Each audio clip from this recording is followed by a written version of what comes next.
India میں مسلمانوں کی آبادی 20 کروڑ سے بھی زیادہ ہے، لیکن آج 2024 میں انڈین وفاقی کابینہ میں ایک بھی مسلمان وزیر نہیں ہے۔ حالانکہ انڈین وفاقی کابینہ میں وزراء کی کل تعداد 71 ہے۔ لوک سبھا میں صرف 24 مسلمان ہیں، جو لوک سبھا کی کل نشستوں کا صرف 4.4% بنتا ہے۔ بی جے پی نے 2024 کے عام انتخابات میں ایک بھی مسلمان امیدوار کو ٹکٹ نہیں دیا۔ انڈین ریاستوں میں وزرائے اعلیٰ کی کل تعداد 30 ہے، جن میں سے 24 وزرائے اعلیٰ ہندو ہیں، 4 عیسائی ہیں، 1 سکھ ہے اور 1 بدھ مت ہے۔ ایک بھی مسلمان وزیر اعلیٰ نہیں ہے۔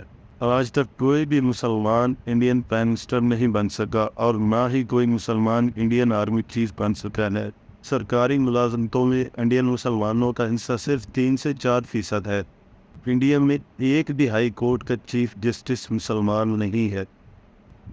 یہی صورتحال اسٹیٹس میں بھی ہے۔ 12 انڈین اسٹیٹس ایسی ہیں جن کی کابینہ میں ایک بھی مسلمان وزیر نہیں ہے۔